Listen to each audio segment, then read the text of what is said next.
Hey, good evening and welcome to the Unshakable show. It's Monday evening, Bank Holiday Monday. Hope you've all had a great day. We thought it was about time we caught up on all our work with C3 Impact and Love Your Neighbour that we've been doing as a church. So tonight we've got Becky Campbell, who heads up C3 Impact, and she'll tell us about Love Your Neighbour and what we've been doing.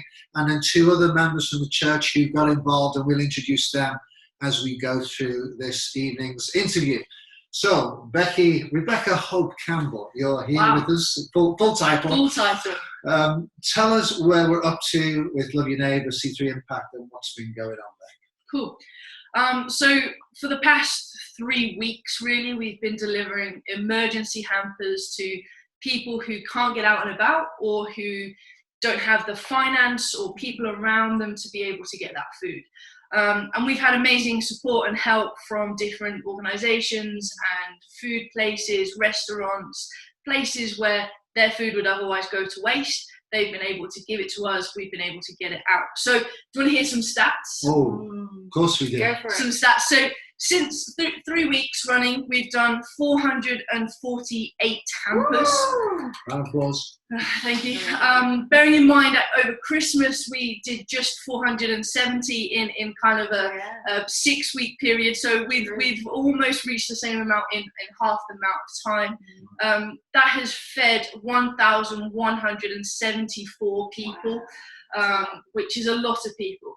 And we're seeing big families come through of 9 in a family or 8 in a family, as well as doing couples and people who are isolated and completely on their own. So to give you a scale of that, that has done 7,044 meals. Wow. So we are almost again up to the number of what we would be doing in a normal open lunch throughout the year. We're kind of getting to those kind of numbers. So we're making sure that they have breakfast, lunch and dinner for 2 to 3 days in each of their hampers. So that's been amazing. It's been busy. Our busiest day we did 40 hampers, and we've had fantastic kind of response from that. We had a council worker, someone messaged in and said, "Thank you so much for the food that you provided. I nominated someone to kind of get a hamper. We're having a lot of key workers send in details and say, I know there's a family in need," and they've provided us with their details, and we've been able to get them out and talk in conversation with the clients and make sure everyone's happy to make sure we get them their food. And they've had really good feedback come back and say, we got it within an hour of putting it in our application. We managed to turn it around, get people food for this holiday season as well, make sure people are fed for those 4 days when naturally other things might be closed. So yeah, it's been busy. So who's been giving all this food, and who? Because some of it's cooked as well that you do. Yeah, so we've been getting food donations that might be a little bit on the edge before turning off, or might normally go to other places, farm or the bin, and we've been able to cook that into good meals. So we've done shepherd's pies, we've done lasagnas and chilies and all these different foods, kind of purpose-made food to get to people's doors who might not normally know how to prepare food. They might normally live in community kind of meals, not sure what they're doing with its raw ingredients. But we've also received some incredible ingredients that I've never seen before. So we've done quince crumbles, we've done all sorts of like fennel soups and papaya, and people are eating some really good fresh quality food. And this is coming from places like Kale and Damson and Hillary's grocers, and some of the market stores have been donating food. So it's come from a real kind of loads of different places locally, but also the supermarkets, co-op have been fantastic. We've got people picking up food in Great Shelford every night from their local co-op.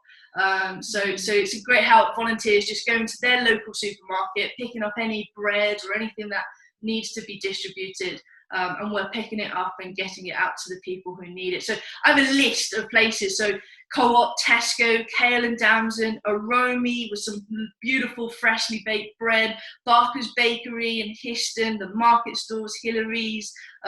We've got Chapter 22 who've made places for us. We've got someone from Cherry Hinton making a soup every day. So it's been an absolute community effort to rally around and do that. before we meet some of the volunteers and people who have been involved in different ways, one of the things that you do is you disinfect, that's the right word, all the food, and you keep all the social distancing correct in the building with the volunteers or staff, don't you? Yeah. How was that? How have you been doing that? Because you have all the masks and things as well? Yeah.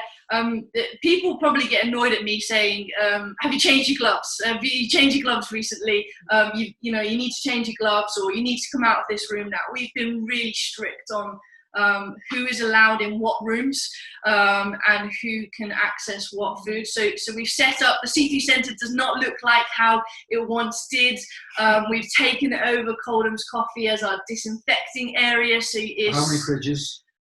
We've got 15 fridges and freezers, and miraculously, and this is a genuine miracle, we've got a freezer coming on Tuesday, which is a walk-in freezer, and they have donated that to us for absolute pennies. They're driving 2 hours to come and set it up, get it all kitted out, and giving it to us for 2 months. So that's amazing, and that has been the story. It's been miracle after miracle of food provision every day. I don't know if we've got food to feed people today, and it just comes in.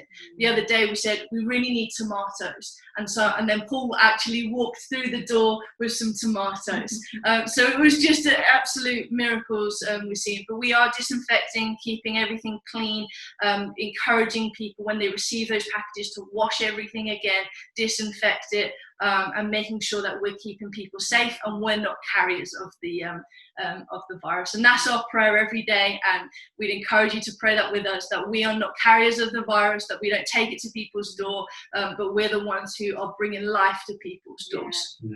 Thank you. Maybe at the end we'll find out how people can get involved and see whether they can get definitely involved, and that's great. Well, we wanted to bring in a lady who's actually got involved in the project almost kind of remotely in some way, something that I saw on Facebook, and I thought, it'd be great to find out what Georgie has been doing, what she does in her job, but also how she's got involved in Love Your Neighbour. So Georgie, can we say hello to you? Are you there? Hello, I am here. Welcome to the Unshakable show. Thanks for having me. It's a pleasure. What do you do, Georgie? Tell us a little bit about yourself. For people who don't know you, just tell us a little about you. So I'm Georgie. I'm a research and insight manager for a national charity, which often doesn't make any sense to anybody.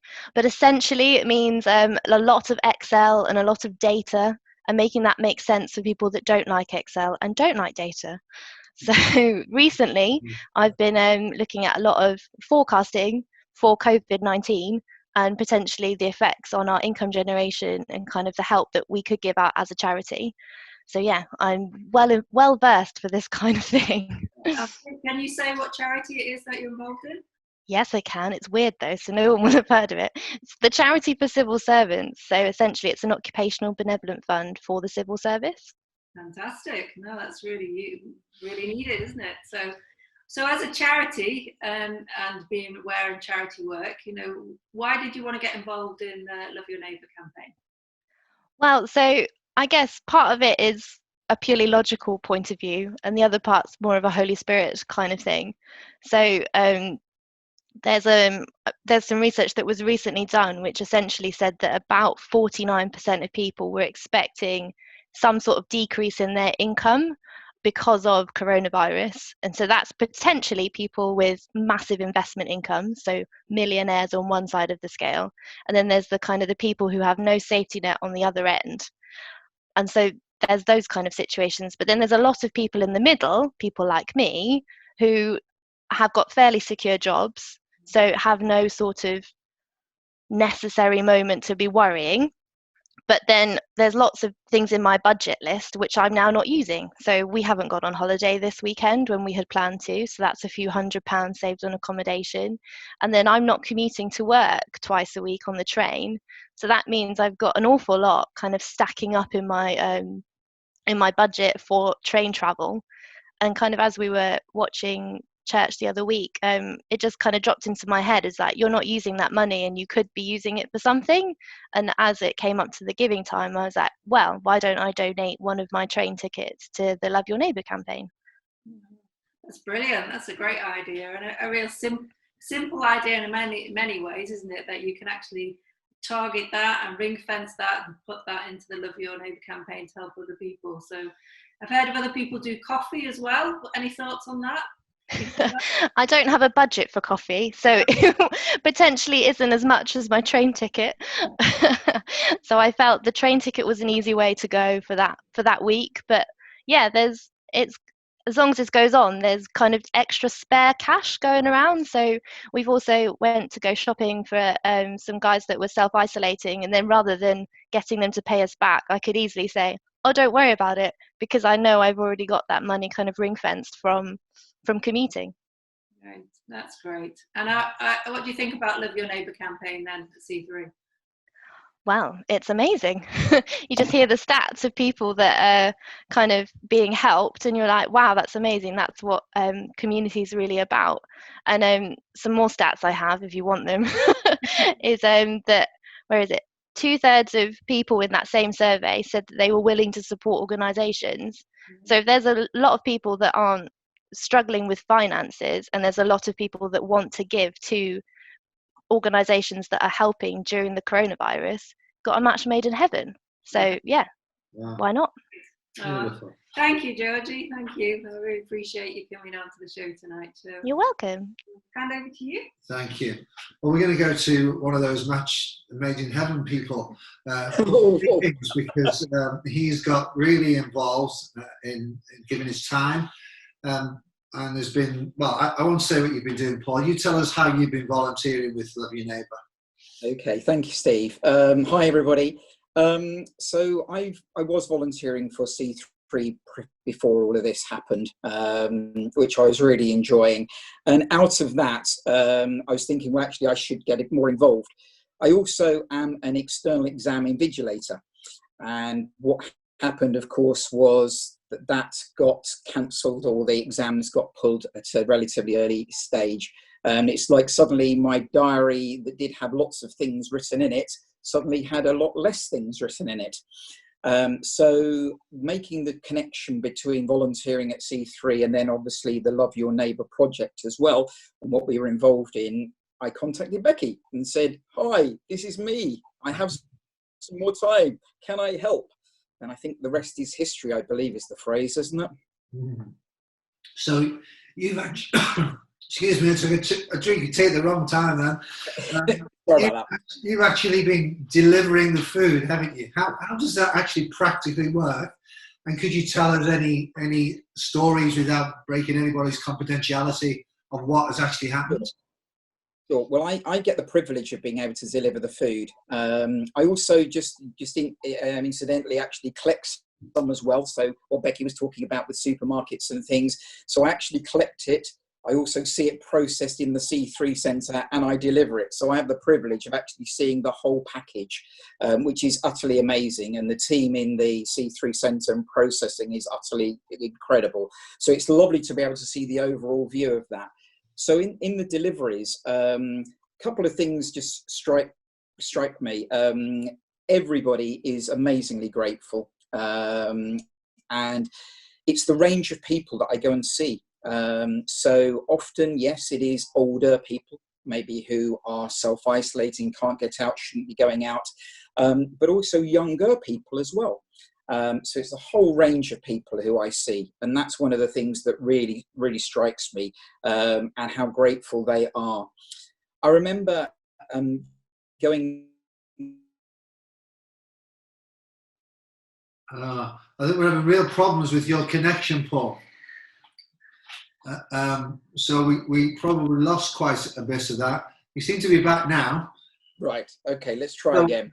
Do you want me to repeat what you want to do?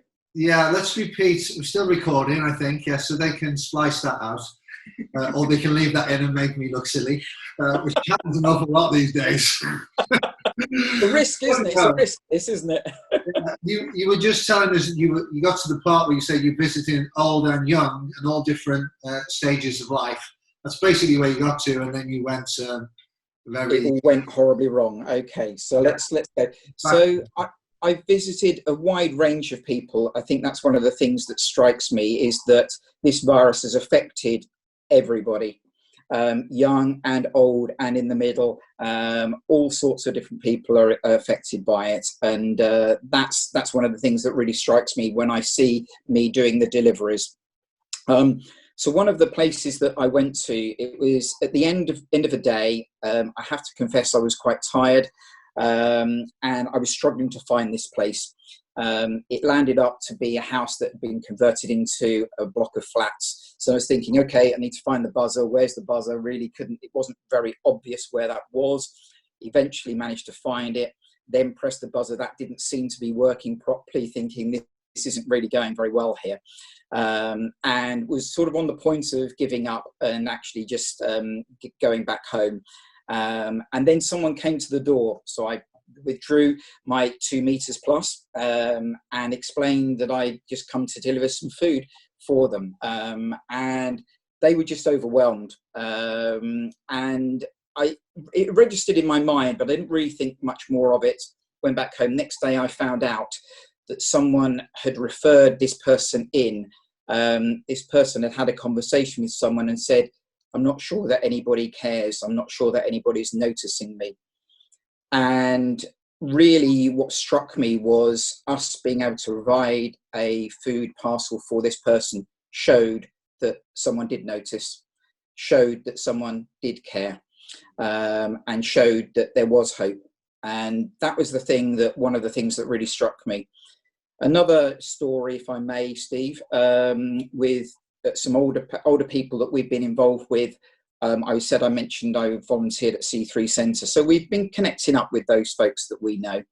And someone I went to see and just check up on him, how he was doing. I had some food. And he said, oh, I don't actually need food because I've actually managed to get some food today.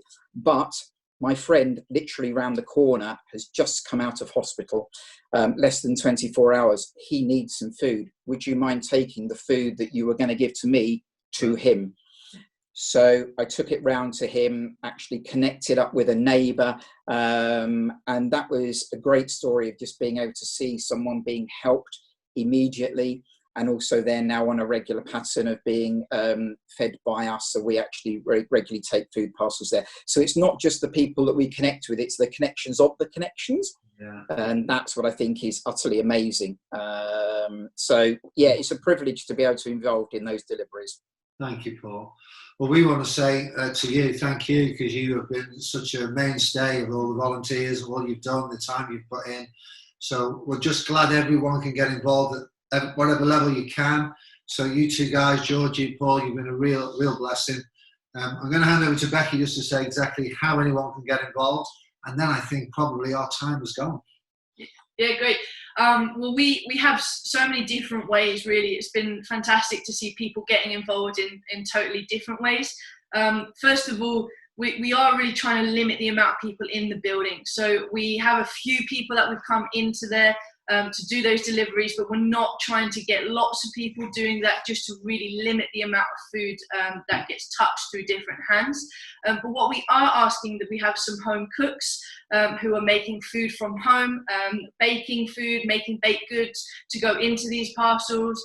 We're also having people befriend. So that is for people who are self-isolating, who maybe can afford their food but can't go and buy it because they have to remain in their home. Well, there's so many of us, we can go and buy their food for them, and they can pay us back, and we can make sure that that works. So if you could be a befriender, we have 33 people so far signed up to be befrienders, actively befriending across Bury St Edmunds and Cambridge location. But we can do with more. We can pair more people up to make sure that everyone remains safe in their homes who needs to. And like we said, praying for us, pray for fresh produce, but also go into your local supermarkets and saying, do you have any surplus food that we could pick up and pass on to us? There's so many places that get rid of food, and we can repurpose it and use it and get it to the places where need it. Prayer, financial help, your coffee or your train tickets, or even gyms that have no longer running and that you've got pause on your gym. £35 my subscription, you can put that into the Love Your Neighbour pot. All those different things, thinking creatively. and sharing it, getting the word out there, using connections. It's amazing how many connections that we have that we don't realise. Paul has been able to put us in touch with the Salvation Army in Histon, and that food through Barker's and Tesco's in Histon has come through that relationship, and other people who know other people. So think creatively, and if you think you can help, let us know. We would love to hear, and you can do that through the C3 website. So just thec3.uk, give help, and you can do it on there. But we are working with so many people, with so many organisations, with Food Bank and all of those different places, Food Poverty Alliance, Cambridge United. There's just a whole host. The communities come together, and we're seeing people really work together. So it's great to be able to do that with our church family as well, to work together and move it forward. And if I've got somebody that, or everybody's got somebody that they want to, say they need a hamper, can we do that? Yeah, you can do that through the website. It's always good to make sure they're aware of it. So we're not rocking up and people aren't aware we're going to give them food, and it also get their permission to pass us their phone numbers and addresses and all those kind of things. But we can do that. We have food, and we have food to give out to people who need it. So if you know people who need it, tell them to get in touch, and we'll get them the food. Right. Hey, our time has gone, as it always does, very quickly. Join us every night, 7 o'clock. Tomorrow night, actually, 2 of our pastors, our staff pastors, are shaving their hair. I think they're full hair, head and beards, for Love Your Neighbour campaign. I think it's just that they want to look like me, but I don't think that's the real reason. But 7 o'clock tomorrow night, we'll be doing it live here on the Unshakable Show. And this beard costs 10,000. Yeah, this isn't coming off. It's going. All right, thank you for being with us, and don't forget, we are C3 wherever we are. God bless. God bless. Bye for now.